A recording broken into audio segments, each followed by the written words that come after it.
Hello everyone. Welcome to this video lecture on 8051 microcontroller. In this lecture we will be seeing how an LED and switch can be interfaced to an 8051 microcontroller. This lecture is prepared for the benefit of students and other learners who are interested in knowing about the working of Intel 8051 microcontroller. Some of the prerequisites are basic knowledge in assembly language programming and familiarity with the 8051 instruction set. The topic of discussion also includes a simulator to work with 8051 microcontroller. We will be seeing how that simulator is installed. It will be followed by the LED and switch interfacing diagram. Next we will write a program to demonstrate the working of LED and switch that we have interfaced. We will copy this program to the 8051 simulator and run it to see its working. This lecture closes with an exercise question as an assignment. The 8051 simulator that is introduced here is called EdSim51.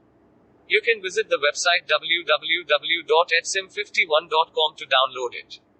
Your computer need to be installed with Java in order to run this simulator. This slide explains the step-by-step procedure for successfully installing the EdSim51 simulator in your computer.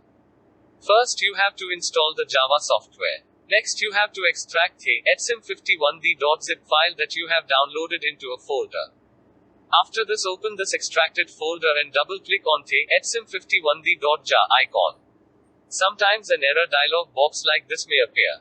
In this case you have to install a program called jafix.x from the link given. This error dialog box can also appear if the antivirus software installed in your system is blocking EdSim51 simulator. If this is the case, then you have to turn on Allow in the antivirus software. The first exercise that we are going to do is to interface 8 LEDs and 8 switches to the 8051 microcontroller. Then we will write an 8051 assembly language program to turn on LED 0 when switch 0 is pressed, LED 1 when switch 1 is pressed, and so on in this sequence. This figure shows how the 8 LEDs are interfaced to the 8051 microcontroller port 1 pins. You may notice that for this connection, making the port 1 pins low will turn on the corresponding LEDs. This figure shows how the 8 switches are interfaced to the 8051 port 2 pins. You may notice that, for this connection, whenever the switches are pressed, the corresponding port 2 pins will become low. So this is the combined LED switch interfacing diagram. Next we will write the 8051 assembly language program to obtain the desired functionality. This program reads the port 2 pins and copies the values to the port 1 pins repeatedly. The correct syntax for writing the 8051 assembly language program is followed here. Now you can copy this program to the source code pane of the EdSim51 simulator. Next you can click on the Run button. The program is now being executed in the simulator. At any time you can click on any of the 8 switches and see the corresponding LEDs getting turned on or off. Each click on the switches in the simulator toggles that switch to either open or closed. Here you have to remember that the output obtained depends on the wiring of switches and the LEDs and as well as the program written. Now you can copy this program to the source code pane of the EdSim51 simulator. Next you can click on the Run button.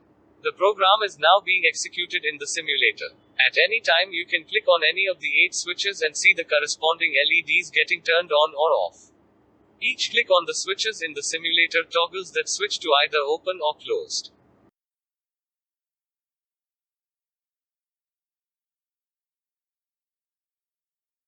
Here you have to remember that the output obtained depends on the wiring of switches and the LEDs and as well as the program written.